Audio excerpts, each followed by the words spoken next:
Well, there's a lot to that too. But I'm going to be speaking today on the subject of flags, true and false. It's an honor for me to be here in Western Massachusetts. We're in the shadow of the Springfield Armory. We're on ground that the men of the Shays Rebellion walked. And we're here on the anniversary of Flag Day. You know, we're here today in the Northeast at the ground zero of the greatest, grimmest battle for Second Amendment rights in this country's history since 1775. Here, New York, Connecticut, coming up Rhode Island, this is ground zero. And it is appropriate that this is taking place on the same ground that the founders struggled and fought and bled and died on. This is, to the rest of us in the rest of the country, wholly unexpected. We in the South and the West long ago wrote you all off. You know, Massachusetts, Connecticut, New York, we wrote you off as hopelessly overrun with collectivist nanny-staters. And yet, since Sandy Hook, you've shown the rest of us how to fight, how to face the enemy, how to resist. You are, in a very real sense, now behind enemy lines. And yet,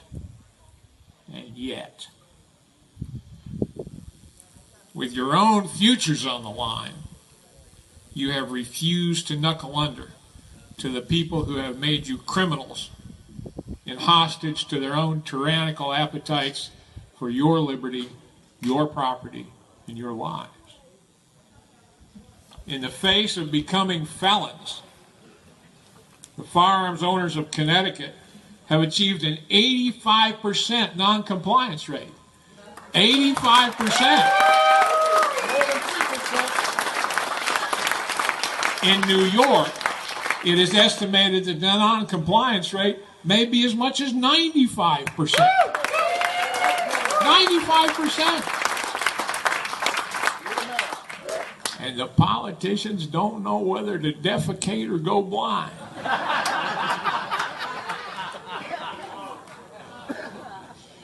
They are not enforcing their law that they passed with such fanfare because they're afraid of what will happen if they do. As Ben Franklin once said, I think he was paraphrasing Ben Jonson, he said, "Nothing concentrates the mind so wonderfully as the prospect of being hung in the morning."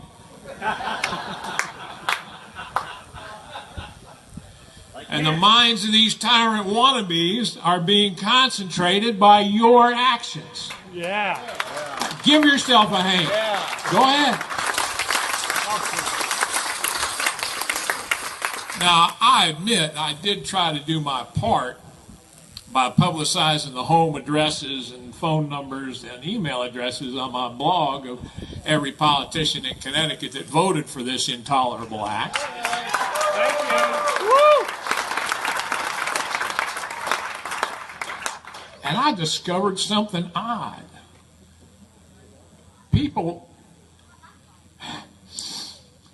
These people like to put you on lists, but they don't like people to put them on a list. Go figure. All right? But I'm here to thank you all for their caution, for their fear. They're not scared of me. They're scared of you. They are scared of you and what you will do if they enforce their intolerable act.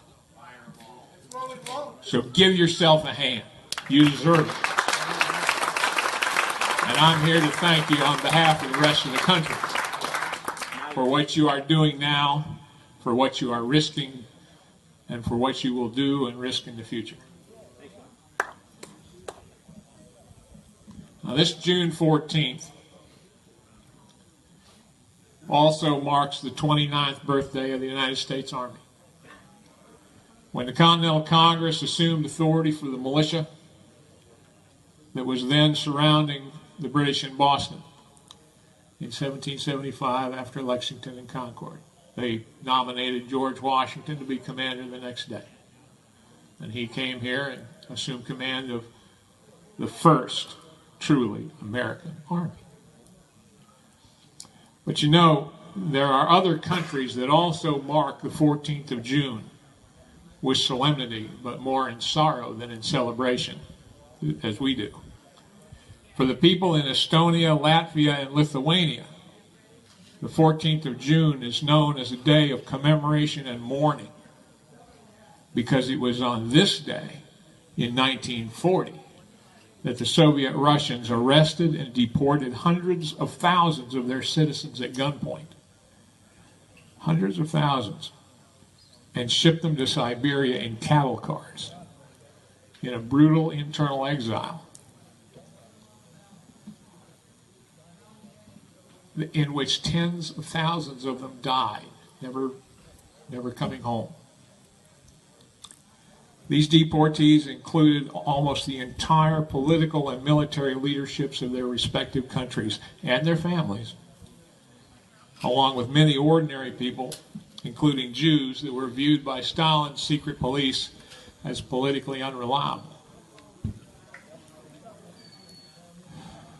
Politically unreliable, that's a pretty great term, isn't it, if you think about it?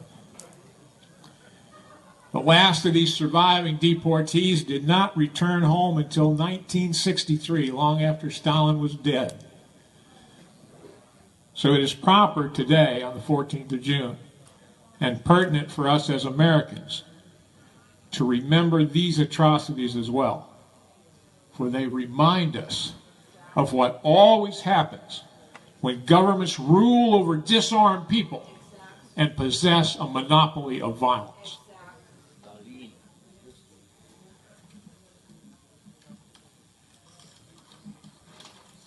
So as we stand here today in celebration of our own Flag Day, let us remember these victims of government tyranny. Let us remember not only for their now extinguished souls, but let us pray that we have the wisdom to never follow in their footsteps. Now, our own Flag Day marks the date in 1777 when our first national colors, the Betsy Ross flag, was adopted by the Continental Congress. This was not the first flag carried into battle by the revolutionaries in their battles with the king. Throughout our colonial history, militia units sported their own unit colors, the oldest of which still surviving was the flag of the Bedford Minutemen, carried at Concord, which showed a mailed arm emerging from the clouds, grasping a sword with the Latin motto, which meant conquer or die. The Boston Liberty flag, which flew over the Liberty Elm in Hanover Square in Boston, or as you say, Boston. I talk funny, so. It was made up of 9 horizontal alternating white and red stripes, which is where, in the end, we got our 13 stripes for the Stars and Stripes. Other flags with other images were flown, from beavers to pine trees to rattlesnakes, bearing mottos such as hope, liberty, and appeal to heaven. And most recognizable today, don't tread on me. The rattlesnake of the Gadsden flag was considered by many colonists to be particularly appropriate. Wrote one in 1775, I recollected that her eye excelled in brightness that of any other animal, and that she has no eyelids. She may, therefore, be esteemed an emblem of vigilance. She never begins an attack, nor once engaged ever surrenders. She is, therefore, an emblem of magnanimity, and true courage. But it was the Stars and Stripes and not the rattlesnake flag that the Continental Congress adopted that day so long ago, and that we recognize as our national colors today, albeit with a field of 50 stars rather than a circle of 13. It is the banner of the Stars and Stripes that has flown over battlefields as far flung as Fort McHenry, Germany, the Aushau Valley, the Chosin Reservoir, Bataan, Corregidor, and Iwo Jima. In our hearts and around the world, it is the Stars and Stripes, whether worn on a uniform, displayed from the radio antenna of a fighting vehicle, painted on the side of an aircraft, or printed on a pallet of relief supplies, that proclaims to all, here is America.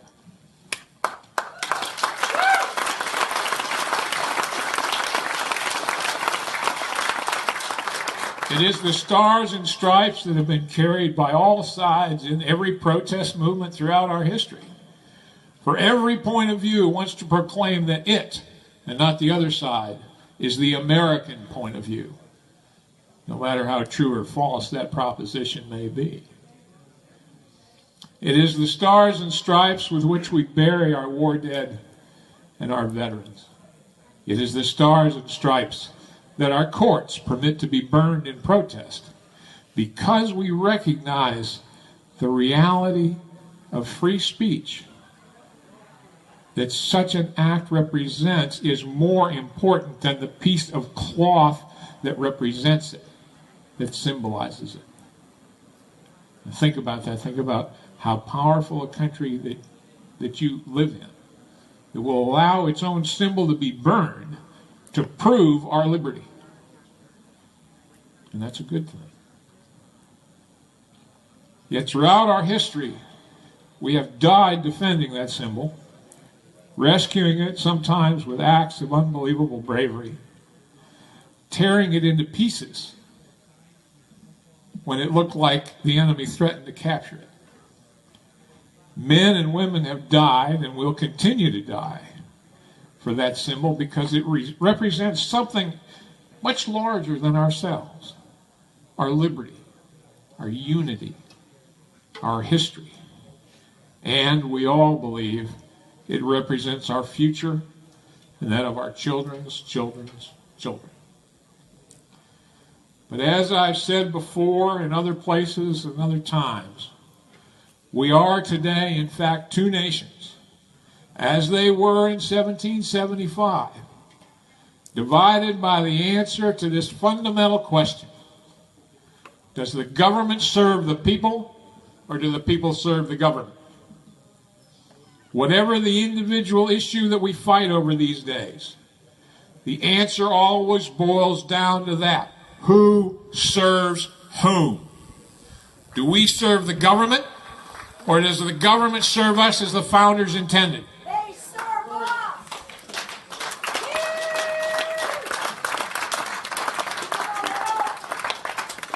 And yet, however we answer that question, it is certainly true that both sides embrace the same flag.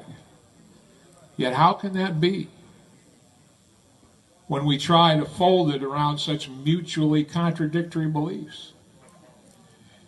If one side or the other is right about who serves whom, then one side represents the true nature, the true philosophy behind that flag, and the other does not. Throughout our history, all sides have claimed her, have wrapped their causes in her. The same flag carried by civil rights marchers in the 60s was brandished by the Klan at rallies and even in lynchings, in both South and North. Did the flag truly represent both? Did it represent either? Scoundrels and would-be tyrants throughout our history have wrapped themselves in her, disguising their evil intent in affected patriotism, in quote-unquote Americanism, however they wanted to define that term. and regardless of whether the founders would recognize it or not. Indeed, by claiming as it does to represent all of us, regardless of our mutually exclusive beliefs, in times like these, it comes close to representing none of us. In the end, the Stars and Stripes will represent whichever side wins the argument of the answer to that question. Does the government serve the people, or do the people serve the government? The flag, in the end, will continue to represent liberty and the founders' republic, or it will represent a masked tyranny hateful to the founders' intent. These are sobering thoughts on this Flag Day, but they are true nonetheless. We must answer that question at the end of history.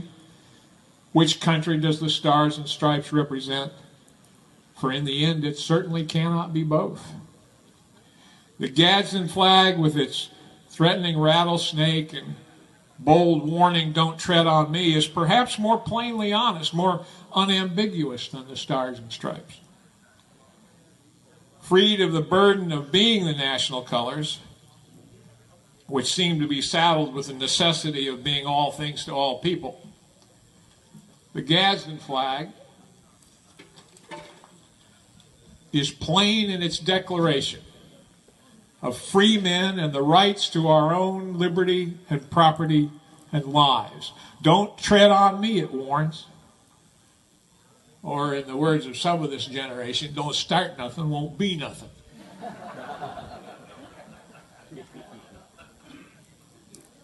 It is not as blunt as the Gonzales flag of Texas history, with its image of a cannon and the challenge, "Come and take it." But it is close enough, as they say, for government work. This is why the Gadsden flag is so popular at rallies of today's liberty movements, from the Tea Party to the protesters of the federal land grab at the Bundy Ranch in the West to Second Amendment activists of today. The message is clear. There is a line, Mr. Government Bureaucrat, that you cross at your own deadly peril. Don't tread on me. Don't tread on us.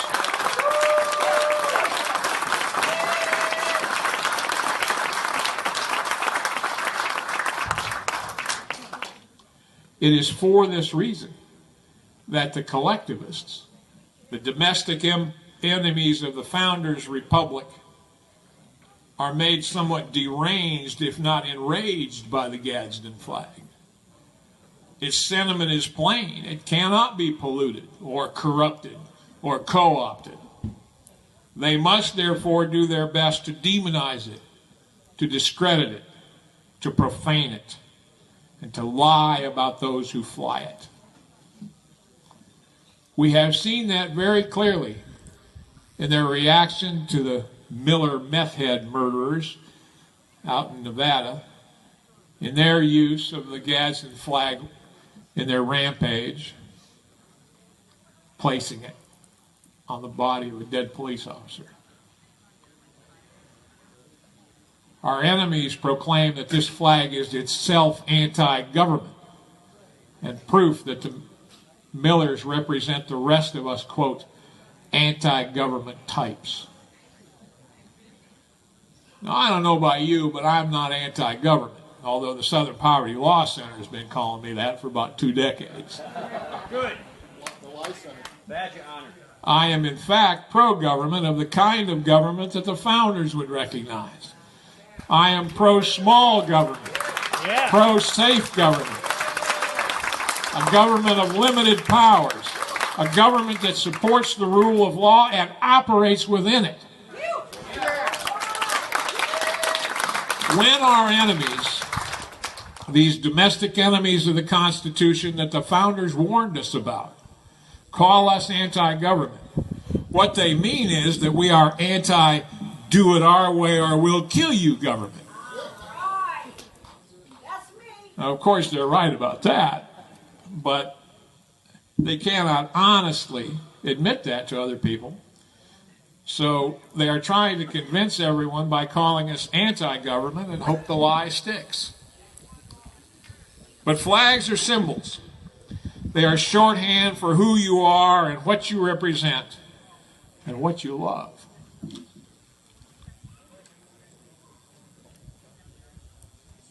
I told you I needed a teleprompter.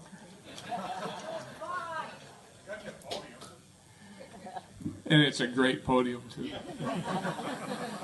So if they can discredit our symbol and co-opt another to their purposes, they are more than halfway there on the road to the victory of the collective over the individual. For there is nothing more effective, more dangerous than a lie accepted as fact. Now, I hold in my hand proof of that statement. You know, I met the Millers briefly at the Bundy standoff when they came to volunteer. They struck me as a danger to the mission of protecting the Bundys at first glance. Jared projected the undeniable ambiance of a methamphetamine addict that his neighbors later said that he was. He was heavily tattooed. He admitted under questioning he was a convicted felon, despite the fact that he was packing a semi-automatic pistol on his hip. Now, I counseled Stuart Rhodes of Oath Keepers and Jared DeLemus, who ran the security operation, that these people better be sent packing and quickly. And they were. And they went home, we thought. Turns out they went to Las Vegas and resettled there with deadly consequences. The Millers later complained on their Facebook page that they had been turned away. Of course, we had no inkling that the Millers would later turn violent, nor could we have. These facts have not prevented the collectivist media from tying the Millers to the Bundys or to us, or, according to this official document of the New York State Police, to me. Now, this document is entitled New York State Counterterrorism Bulletin CTB 14-07 Recent Spike in Violence Targeting Law Enforcement, dated 2 days ago.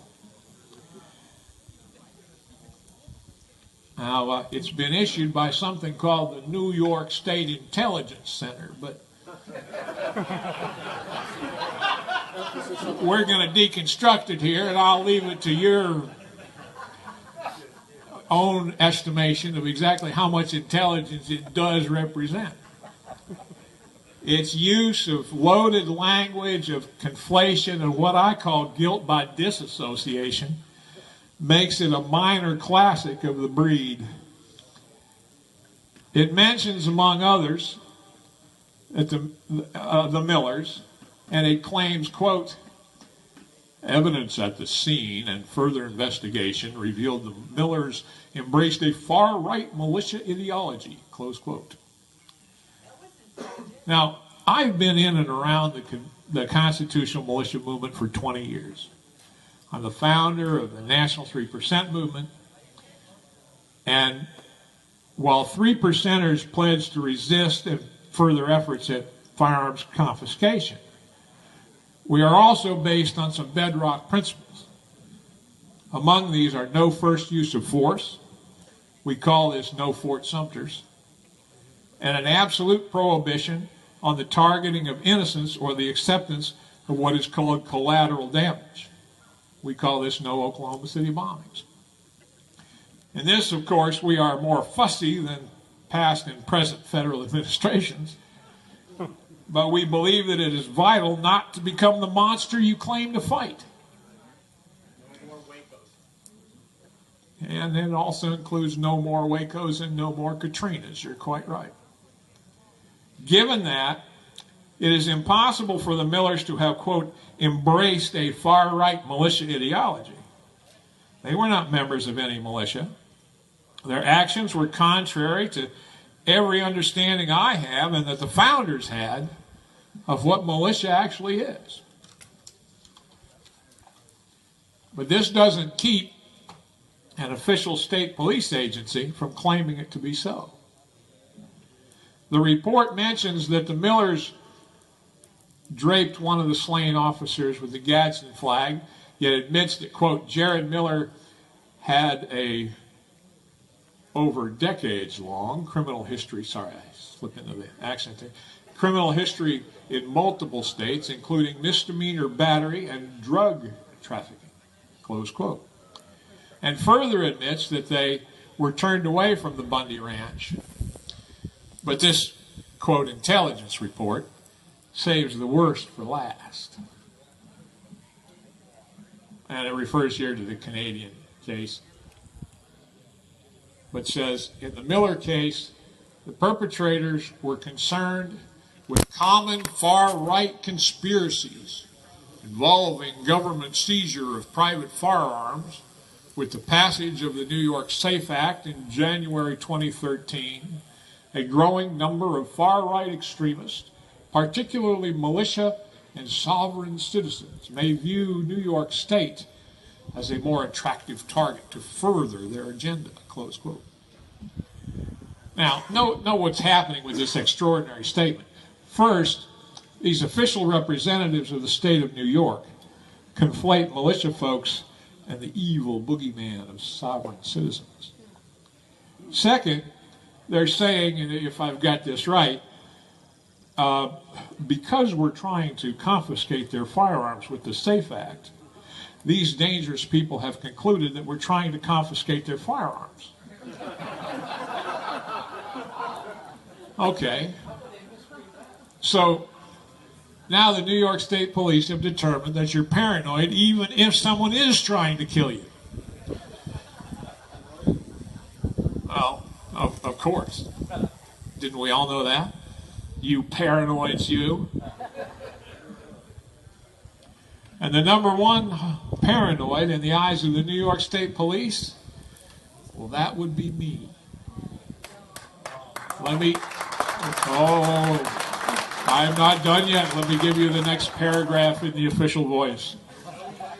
Michael Brian Vanderboegh, a longtime militia member and founder of the 3% Patriot movement, which was supported by Jared and Amanda Miller, close quote. Now let's stop right there for a second. Right?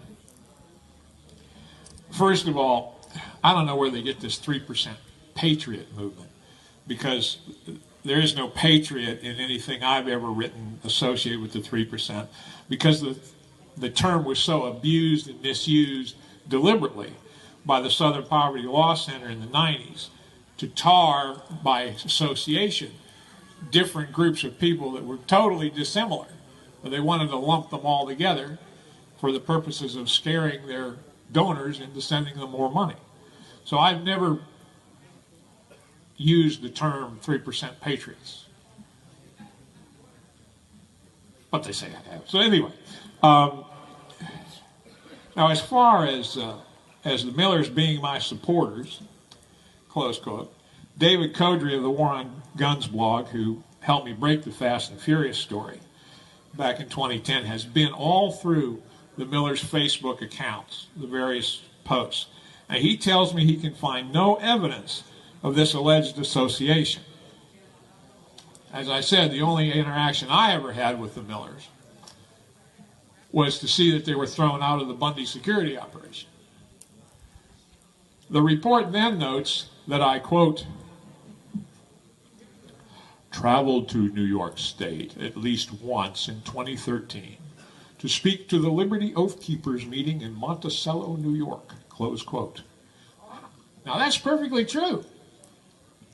What they fail to mention is the subject of that impromptu talk was how collectivists use the art of the lie to serve their purposes, which is kind of ironic if you think about it. But I can see why they wouldn't mention that. And if anybody doubts me, if you go to my website, Sipsey Street Irregulars, my various speeches, the Monticello talk is there. You can be certain and hear for yourself what I said about collectivists and their lies. Now, the report continues.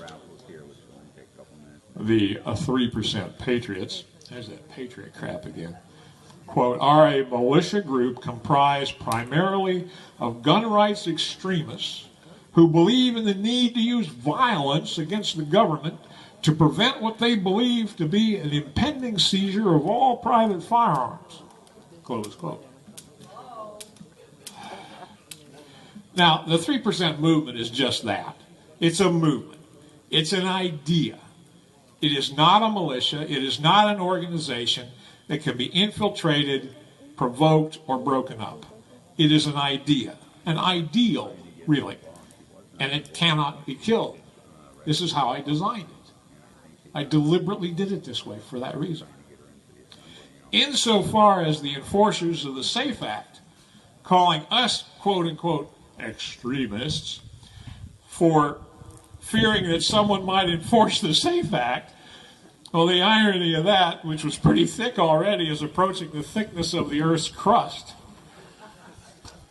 The report continues, quote, the Oath Keepers is an organization composed of current and former military and law enforcement personnel who take a pledge that they will not obey any unconstitutional orders, such as orders to disarm the American people, to conduct warrantless searches, or to detain Americans as enemy combatants, close quote.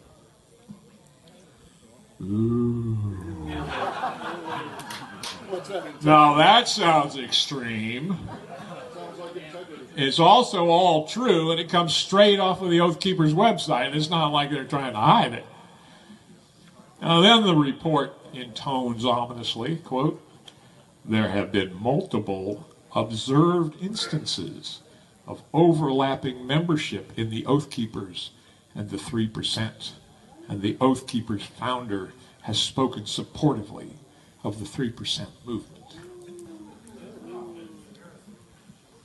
Hey, I guess they're right. I see people out here that answer that description. Don't raise your hands and make these addled armed bureaucrats' jobs any easier, but you know who you are, and that's fine by me. But here's the thing. This is the last paragraph of this unclassified for official use only document that circulates to all federal, state, and local police organizations. And I quote, the recent attacks serve to highlight a trend of growing violence by far-right extremists that is likely to continue in the near term. Law enforcement should remain vigilant to any indicators or suspicious activity related to the persistent far-right extremist threat. As always, observance of suspicious individuals and activities should immediately be reported to the New York State Intelligence Center / Counterterrorism Center Terrorism Tips Line at 1-866-SAFE-NYS. That's 866-723-3697. Close quote. Now, if you want to report a suspicious person like me, or you want to self-report yourself, you can see me after the talk, and I'll be happy to give you the number. You didn't have to write it down. So, now let's recap here. The Millers are linked to the Bundys, except they're not. The Millers are supporters of Vanderbough, the guy that ejected them from the Bundy security operation, except they're not. The Millers are militia, except they weren't. They embrace militia values, except they didn't. The 3% movement is a militia, except it isn't. And the 3% are paranoids for believing that the New York State cops are going to seize semi-automatic weapons, except they are.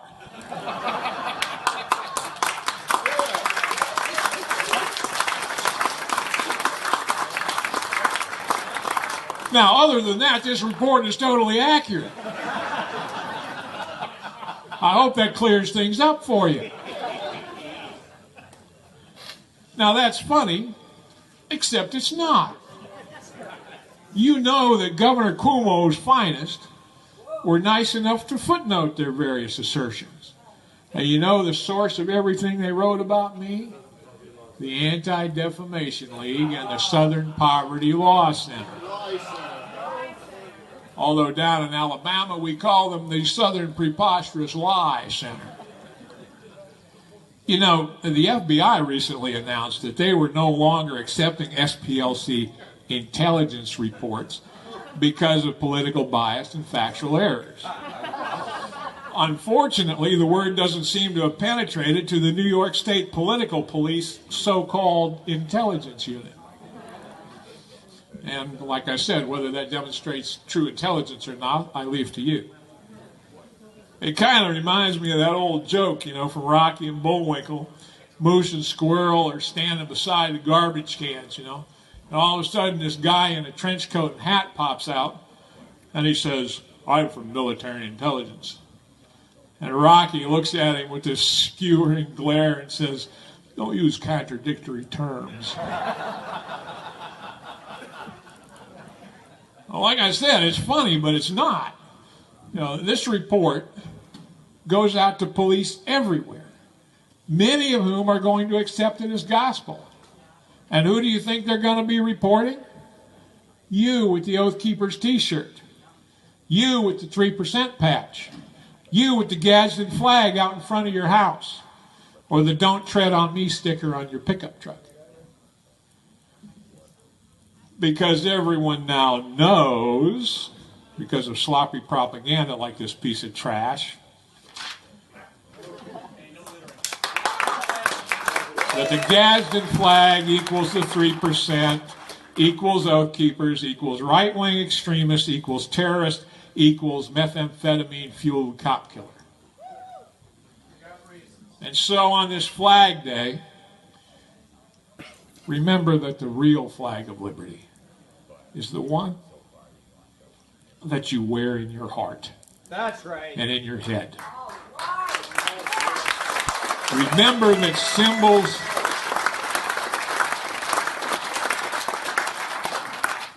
symbols like the Stars and Stripes can be co-opted by evil men. And symbols like the Gadsden flag can be profaned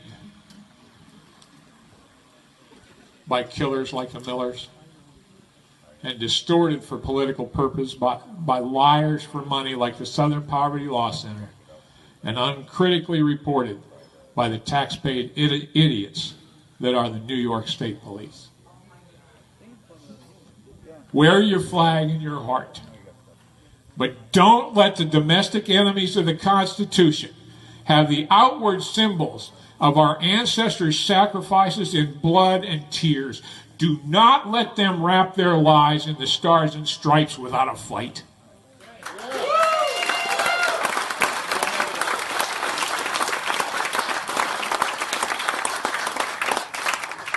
We say in the Pledge of Allegiance that it is to the flag and to the republic for which it stands that we pledge allegiance. We best honor the flag by preserving that republic and by fighting its enemies on whatever battlefield with determination and the truth. And I thank you very much for your time.